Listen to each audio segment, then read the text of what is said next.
Okay, we are looking out the front window of well, actually the back window of the family room. And that is Mount Timpanogos. The mountains are much more majestic in real person than you're seeing them here on this video, but you get an idea of your views. Now here's a lot that's actually for sale. We drove a little bit to get to this one, maybe a mile from the house where we were just at, maybe 2 miles. Anyway, you can see you've got unobstructed 360-degree views. Again, the mountains are much more majestic in real life, and it's bouncy because I don't really have a stabilizer on the camera I brought with me. So, I'm not a professional photographer either. So here you go.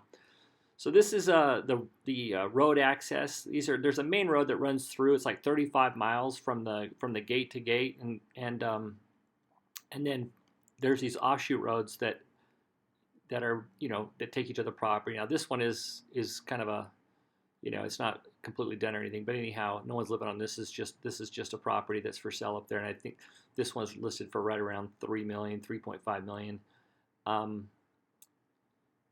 So this kind of gives you a little idea. There's some nice. It's winter time, so all the leaves are gone, but these are some very pretty aspens up in here, and especially in the fall and throughout the summer. A lot of foliage on those trees. Nice thing about the area is most of the land is hilly. It's not any steep cliffs or anything like that. So it's very usable, especially for like horses or just having a nice nature scene around you. So we're going to be heading over to another lot in just a minute. Yeah, this one. Let's see where we're at. This one is another lot that's for sale. This is up a Jeep road. It's not you can see it's bumpy because the road has not been paved or anything. But up here, this just gives you another idea of, these are 160-acre parcels. So when you're putting a house up on, up on the hill or up on one of these, up there on the top of that, it's a nice spot. Kind of, there's a lot of area for if you were to put a stable or whatever you wanted to do on there. They do allow you to have a guest home, a main home, stables, barns, shops, things like that. In addition to that, you can add yurts onto the property as well. They say that most of the homeowners opt to use the horse facilities, and what they do each year is they do send out an email to all the residents, and right now there's around 72, 73 that are occupying. The homes are completed, and they find out how many people want to participate in the horse program, and then they board the stables according to the need. And to participate for the summer, it's around $1,600, very little amount of money, and they keep the same horses there all summer, so people can kind of get used to them. You can, take them out on the trails and use them and all that.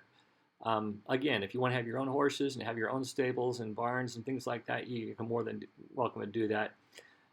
I was told that there are a few that do that, but the majority of them do use the facilities that are in the HOA. So we're on the main road now. I think we're heading over towards the horse facilities. It's wintertime, so it's pretty much shut down. But we're going to drive through and you can take a look and see what's, kind of the area. You see in here, you see all the trees, how pretty it would be. I mean, don't get me wrong, winter's very pretty too. But these trees with all the leaves on it would be, quite breathtaking.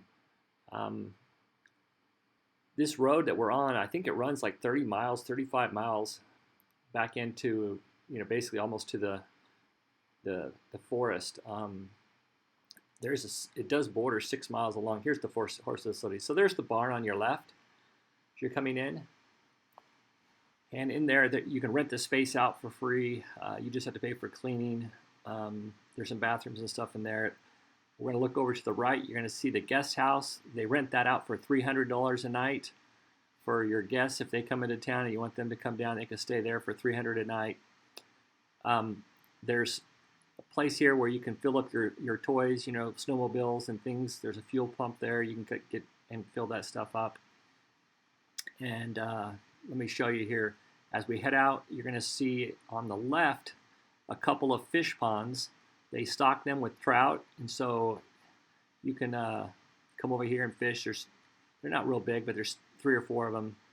And the fish are there year round. They put bubblers in there so that the fish can breathe, but and so it doesn't like freeze over. But let's see, just there's like still the horse just past here. You're going to see off to the left. I don't know how well you can see it, but yeah, right off in there. There's some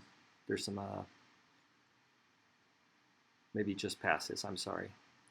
Yeah, you can kind of see them down there where it's kind of the water's coming through. But those are you can see the ponds down there. So anyhow, this is the wrap of our tour. Remember, it's wintertime. The views are far superior than what this video is showing. Hopefully you can come out, and love to show you around.